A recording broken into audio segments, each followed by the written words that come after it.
वक्रतुंड महाकाय सूर्यकोटि समप्रभ निर्विघ्नं कुरु मे देव सर्वकार्येषु सर्वदा।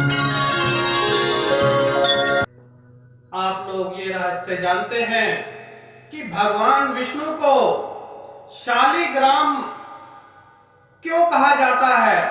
क्या रहस्य है कि गंडकी नदी में ही शालिग्राम उपलब्ध है? और शालिग्राम और तुलसी का विवाह क्यों कराया जाता है? अगर जानना चाहते हैं तो बने रहें प्रजापति महाराज के साथ। तो आज की मुख्य वाणी ये है, क्या रहस्य था, क्या कथा है कि हमें भगवान विष्णु का स्वरूप शालिग्राम पत्थर के रूप में पूजे जाते हैं। जिस प्रकार से महादेव का स्वरूप शिवलिंग है, उसी प्रकार से विष्णु भगवान का स्वरूप शालिग्राम है। लेकिन इसकी कथा बहुत बहुत बहुत जिज्ञासु है। आप इस कथा के बारे में शायद जानते भी होंगे और कई लोग नहीं भी जानते। तो इस कथा का क्या रहस्य है? आप लोग जानते हैं कि गंडकी नदी में ही शालिग्राम क्यों विराजमान है? कथा इस प्रकार से है। दंभ नाम का राक्षस हुआ करता था। उसके घर काफी सालों तक वंश वृद्धि नहीं हुई। गुरु शुक्राचार्य के चरणों में जाने से उसको ज्ञात हुआ कि अब मेरा बेड़ा पार शुक्राचार्य ही कर सकते हैं। तो शुक्राचार्य से सलाह लेकर वह दंभ नामक का राक्षस तपस्या के लिए निकल पड़ा। पुष्कर जाकर उसने घोर तपस्या की और 1,00,000 साल बीत गए और उसमें इतना तेज प्रकाश निकलने लगा कि तीनों लोकों में त्राहिमाम मच गया। सारे देवगण ब्रह्मा जी के पास जाते हैं और कहते हैं कि ब्रह्मा जी, ये प्रकाश कैसा है? ब्रह्मा जी कहते हैं, मुझे कुछ ज्ञात नहीं है। चलिए हरि विष्णु के पास चलिए, वही कोई मार्गदर्शन बताएंगे, वही कोई रास्ता दिखा सकते हैं। भगवान विष्णु के पास गए। सारे देव कहने लगे, वहां पर पृथ्वी माता भी थी। सबने रिक्वेस्ट किया कि हे प्रभु, ये जो तेज है, क्या धरती पर प्रलय आने वाली है? तब भगवान विष्णु ध्यान से उठे और कहने लगे, डरिए नहीं, यह मेरा भक्त दंभ नामक का राक्षस है, जो वंश वृद्धि के लिए मेरी तपस्या कर रहा है। मैं उसे पुत्र प्राप्ति का वरदान देकर उसे शांत कर दूंगा और आप लोग चिंता ना करिए और अपने धाम को चले जाइए। इतनी बातें सुनकर सभी अपने धाम को चले गए और विष्णु भगवान दंभ के पास चले गए। जब विष्णु भगवान दंभ के पास गए तो दंभ ने कहा कि हे प्रभु, हे हरि विष्णु, मुझे अपने जैसा तेजस्वी बालक दीजिए, जिसे तीनों लोकों में कोई भी देव दानव ना हरा सके। भगवान ने कहा तथास्तु। दंभ ने वरदान लेकर अपने पुष्कर जाकर बस गया, राजपाट करने लग गया। 9 महीने के उपरांत उसके घर एक सुंदर से बालक ने जन्म लिया, जिस बच्चे का नाम बहुत ही भव्य आयोजन कर शुक्राचार्य ने शंखचूर नाम रखा। शंखचूर ने अनेकों विद्याएं हासिल की। अनेकों विद्याएं हासिल करने के बाद में बद्री धाम, जो आजकल बद्री धाम है, बद्री वन के नाम से मशहूर था, उस जगह जाकर ब्रह्मा जी की तपस्या की। ब्रह्मा जी की तपस्या करने के कारण उसे हरि विष्णु कवच मिला। ब्रह्मा जी प्रसन्न हुए और उसे हरि विष्णु कवच मिला, जिससे उसे तीनों लोकों में कोई देव मार नहीं सकते थे। लेकिन उसकी एक कमजोरी भी थी, उसका वध एक कन्या ही कर सकती थी।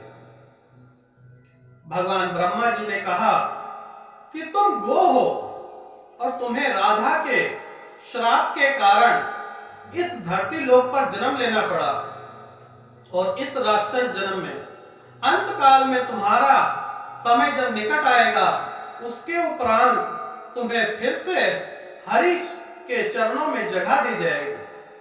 जन कल्याण के लिए तुम्हारा जन्म हुआ है।